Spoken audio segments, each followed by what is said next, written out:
Naquele tempo disse Jesus a seus discípulos: chegou a hora em que o Filho do Homem vai ser glorificado.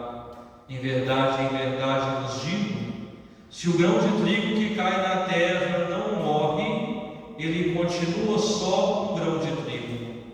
Mas se morre, então produz muito fruto. Quem se apega à sua vida, perde-a. Mas quem faz pouca conta de sua vida neste mundo, conservá-la para a vida eterna. Se alguém me quer servir, siga-me, e onde eu estou, estará também o meu servo. Se alguém me serve, o meu Pai o honrará. Palavra da salvação. Glória a vós, Senhor. Prezados familiares, nossa irmã Clarice, amigos, irmãos de caminhada, hoje nós nos reunimos para celebrar a ressurreição, celebrar a vida que vence a morte. Somente a partir dessa ideia é que faz sentido nosso encontro de hoje. Nós celebramos a vida, não celebramos a morte, mesmo porque, para nós que cremos, a morte não é a última palavra, a morte não é o fim da nossa existência. A morte faz parte da vida, a morte é o recomeço. E para nós que cremos, a morte é o início da verdadeira vida. A nossa vida aqui, ela é muito curta, muito pequena. O salmista diz que a vida dura 70 anos e os mais fortes chegam a 80. O que são 80 anos diante da infinitude do amor de Deus?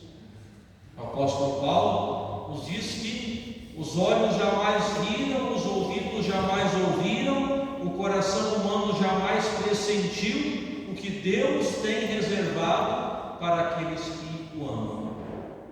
Então, a nossa vida verdadeira, a vida mais promissora, é a vida que vem depois da morte. Na carta aos Filipenses, o mesmo apóstolo Paulo diz: nós somos cidadãos do céu. Nós não somos daqui. A nossa passagem por este mundo ela é muito breve, porque a nossa verdadeira pátria é a pátria do céu. E assim o Evangelho nos conforta.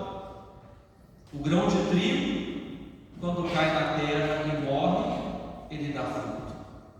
Se ele não morre, ele é só um grão de trigo. Vejam que importante isso. A nossa vida, se nós não fizermos a nossa vida valer a pena, nós teremos somente mais um ano. Mas quando nós fazemos a nossa vida valer a pena, quando nós nos entregamos, nos doamos, quando entendemos que a nossa vida aqui deve ser uma preparação para a vida que há de vir, quando nós cairmos na terra, quando nós, grãos de trigo morrermos, nós teremos frutos, nós seremos videira florida, seremos espigas cheias para a vida eterna. Hoje nós celebramos a memória de uma mulher que amou muito a Deus, amou muito o nosso Senhor, e fez com que a vida dela não fosse uma vida somente qualquer, mas deu sentido à vida. Clarice foi uma pessoa que deu sentido à vida que Deus a deu. No serviço, que diz o Evangelho de hoje: se alguém me servir, o meu Pai o honrará. Então nós acreditamos que hoje Deus honra essa promessa na ressurreição de nossa irmã Clarice Braga, porque ela serviu a Deus. Ela se colocou a serviço, ela abriu o seu coração